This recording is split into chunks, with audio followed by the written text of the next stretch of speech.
From Indianapolis, Indiana, this is the Double Take Sports Talk Show with the Watch Brothers. And here they are, ladies and gentlemen, your host, Darrell and Darren Watts.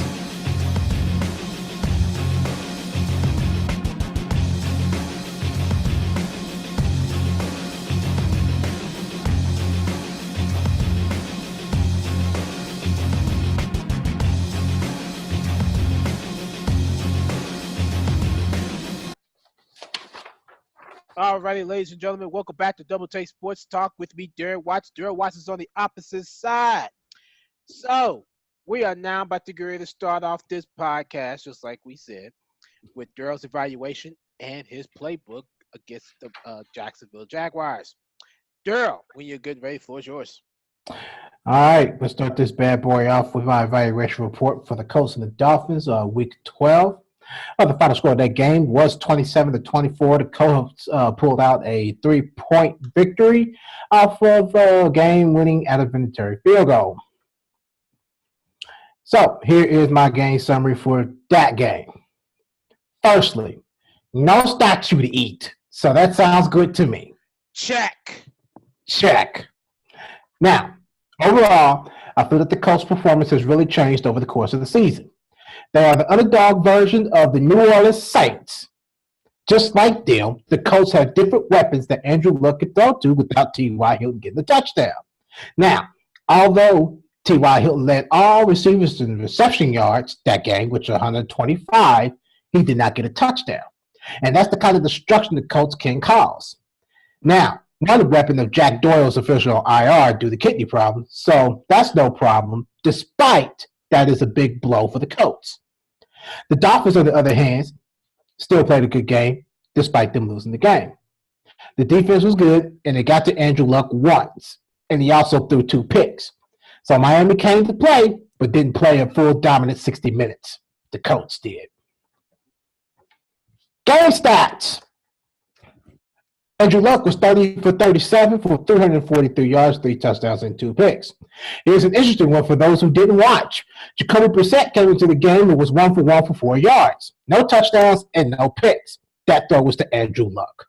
Ultimate respect. The Colts are pulling different tricks and using players to their advantage, and that is the perfect move. Ryan Tannehill was 17 for 25 for 204 yards, 2 touchdowns, and no picks.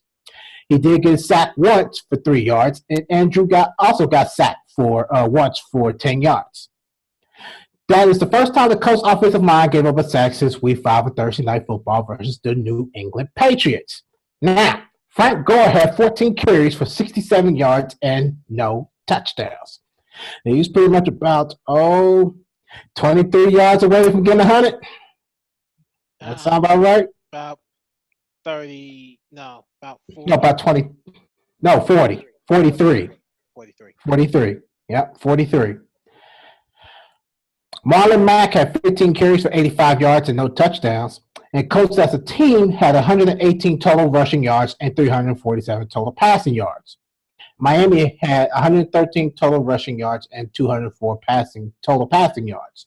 Eric Ebron had 2 receiving touchdowns while Jack Doyle had 1.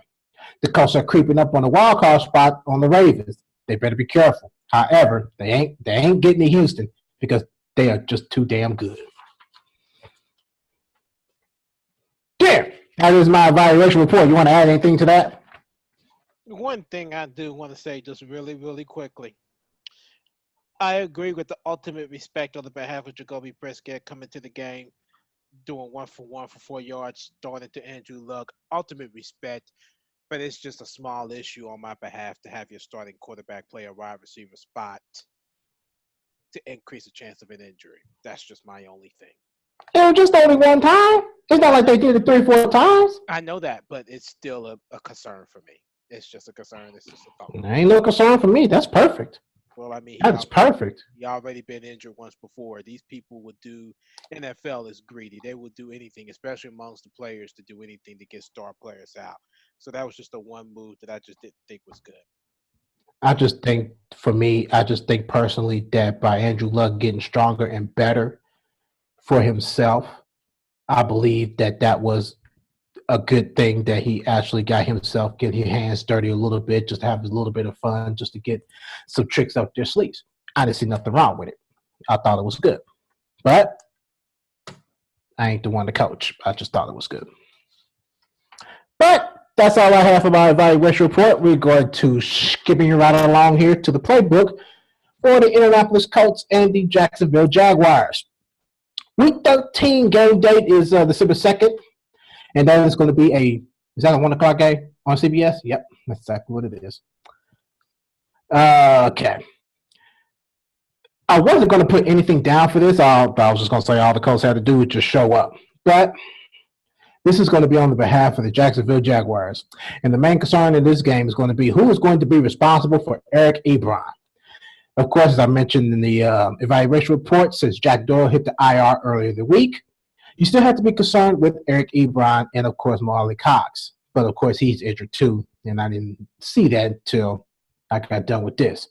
Among the two, 16 of Andrew Luck's touchdowns has been to tight ends. And guess who's the leading player receiving touchdowns? It ain't T.Y. Hilton. It's Eric Ebron. He has 11 touchdowns going into this game against the Jaguars. He also has 44 catches, and T.Y. has 45. You cannot let this weapon of mass destruction tear the Jags defense up. Although Mo Alley-Cox has 2 receiving touchdowns this season, he has 6 catches for 112 yards. So this is a threat for spreading the offense on third down situations, which is why they are so successful on third down conversions. So Jags, study film and shut down Eric Ebron.